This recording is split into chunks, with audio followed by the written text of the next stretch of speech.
अपनी भारतीय धर्म में संध्या वंदन के दो समय नियुक्त हैं, एक प्रातःकाल एक सायंकाल।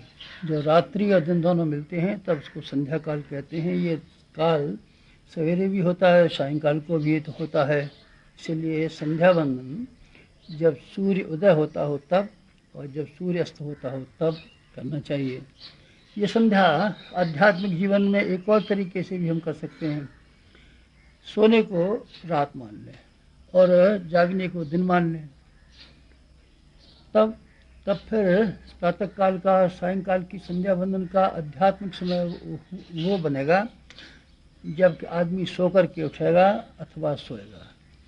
प्रातःकाल और सायंकाल की संध्या वंदन के लिए तो ये भी हो सकता है कि लोग शिकायत करें उस वक्त हमको नींद नहीं खुलती है, उस वक्त हम दुकान पर रहते हैं, अमुक काम करते हैं। लेकिन ये संध्या वंदन हर एक आदमी के लिए संभव है कि जब प्रातःकाल उठे, कभी तो उठेगा, रात को नींद पूरी करके उठेगा ना, तब तो समय मिलेगा। सोएगा तो सही, कई बजे सोए, रात को कभी सोएगा ना।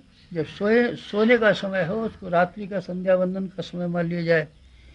प्रातःकाल जब उठा जाए तो प्रातःकाल का संध्या वंदन का समय मान लिया जाए।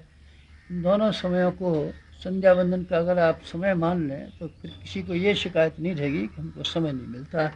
समय न मिलने की शिकायत आपको बिल्कुल नहीं रहेगी। और एक और भी लोगों को शिकायत है दैनिक उपासना करने के संबंध में कि हमको स्नान करना संभव नहीं होता और हम ठंडक लगती है और जाड़े के दिनों में हम कैसे उठें, पानी मिलता नहीं है और जो वगैरह वगैरह। उसके लिए ये संध्या वंदन जो आपको बता रहे हैं, जिनको आप यहाँ से जा कर के नियमित रूप से करते रहें, और संध्या वंदन के लिए प्रातःकाल और सायंकाल का समय जो ऋषियों ने बताया है उसके स्थान पर आपको प्रातःकाल सो कर के उठने का समय और रात्रि को सोने का समय, ये दो समय आपको नियुक्त कर देते हैं।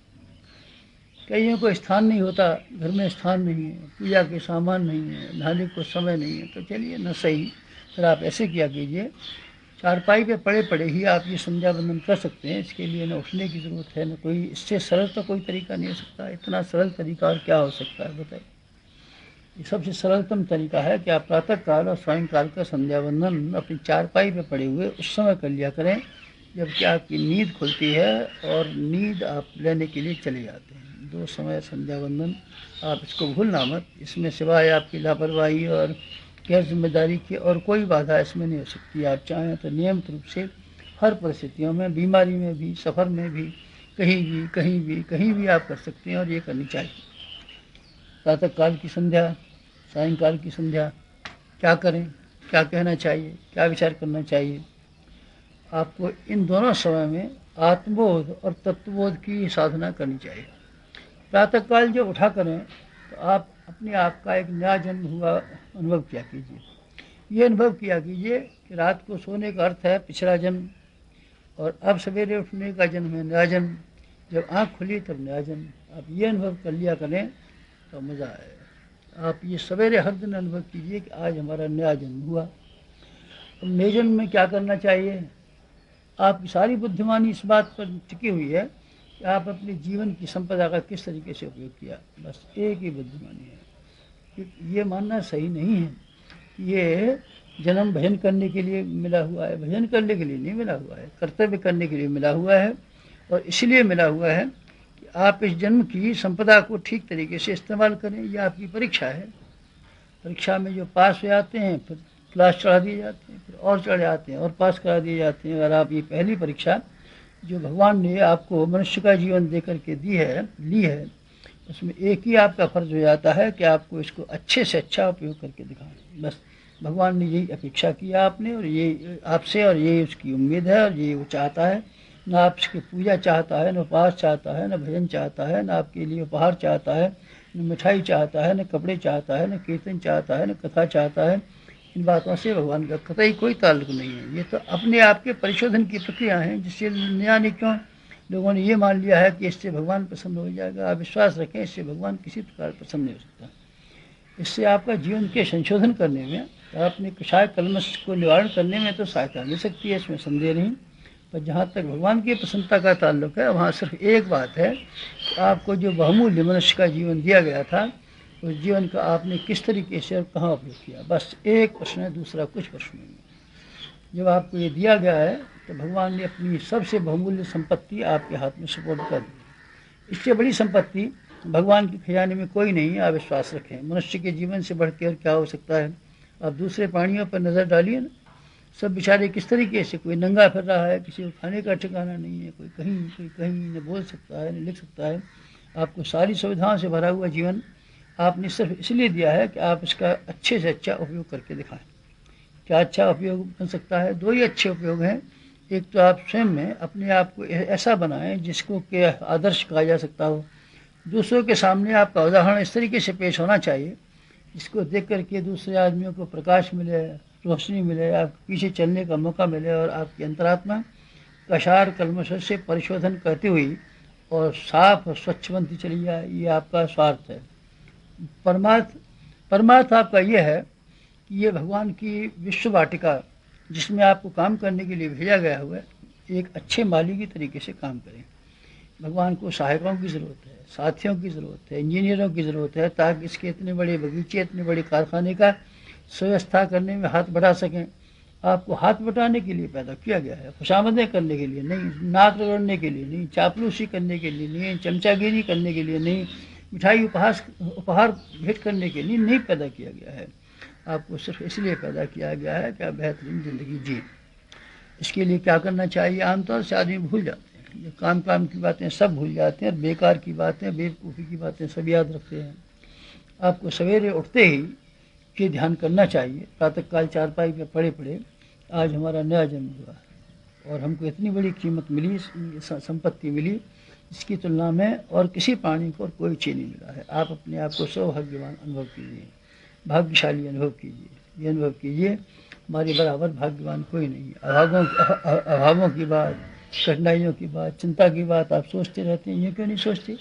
इतना बड़ा मनुष्य का जीवन भगवान ने आपको दे दिया और इतने आप बड़े सौभाग्यशाली हैं। आप सौभाग्य को सराहें, लेकिन साथ साथ में सराहना के साथ साथ में एक और बात भी ध्यान रखें। ऐसी स्कीम बनाएं, योजना बनाएं जिससे इस जीवन का अच्छे से अच्छा उपयोग करना संभव हो सके। ये प्रयोग एक दिन के जीवन से करना चाहिए। एक दिन, जिस दिन आप सो कर के उठें उसी दिन ये रखिए कि बस एक ही दिन हमारे लिए ज़िंदगी का है और इस आज के दिन को हम अच्छे से अच्छा बना करके दिखाएंगे। बस इतना बात कर लें, आप इसी क्रम को रोज़ रोज़ अपनाते हुए सारी ज़िंदगी को भी अच्छा बना सकते हैं। एक एक दिन को हिसाब से जोड़ देने का मतलब होता है सारे समय को, सारी ज़िंदगी को ठीक तरह से सुव्यवस्थित बना देना। प्रातः काल उठा कीजिए और ये ध्यान किया कीजिए, नया जन्म हर दिन नया जन्म। हर दिन नया जन्म को प्रातः काल से लेकर सायंकाल तक आप कैसे उपयोग करेंगे, इसके लिए एक टाइम टेबल सवेरे उठ के बना लेना चाहिए। आप क्या करेंगे और कैसे करेंगे, क्यों करेंगे। क्रिया के साथ साथ में चिंतन को आप जोड़ दीजिए। चिंतन और क्रिया को दोनों को जोड़ देते हैं तो एक समग्र बात बन जाती है। आप शरीर से काम करते रहें पर कोई उद्देश्य न हो, और उद्देश्य आप ऊँचे रखें लेकिन उसको क्रियान्वित करने का कोई मौका न हो, तो दोनों ही बातें बेकार हो जाएंगी।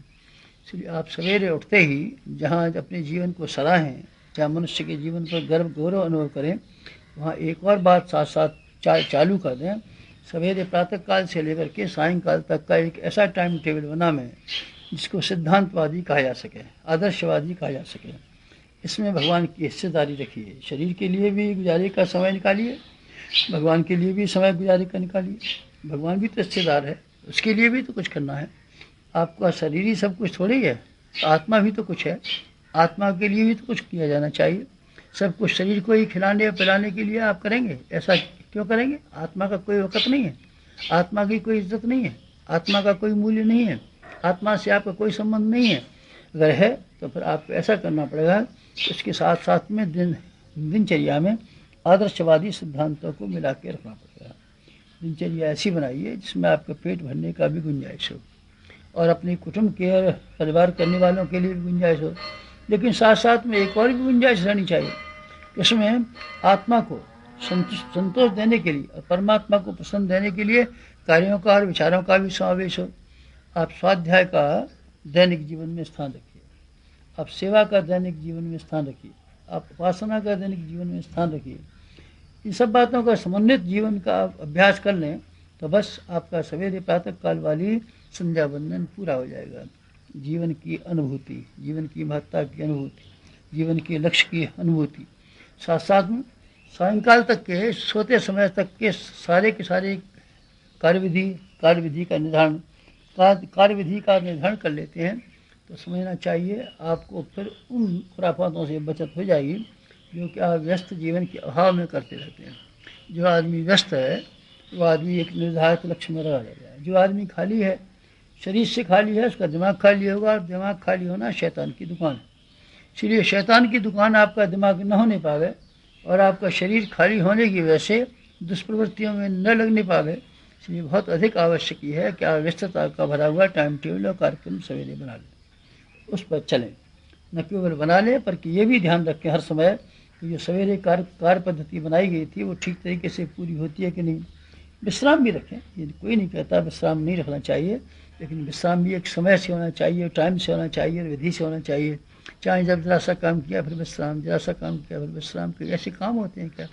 काम करने की शैली कर्मयोग को अगर आप अपने ज्ञान योग में मिला दें, संध्या बंदन में मिला दें और सारे के सारे दिनचर्या को आप भगवान का सौंपा हुआ कर्म मान के चलें, फिर बस समझिए आपकी प्रातः काल की संध्या पूर्ण।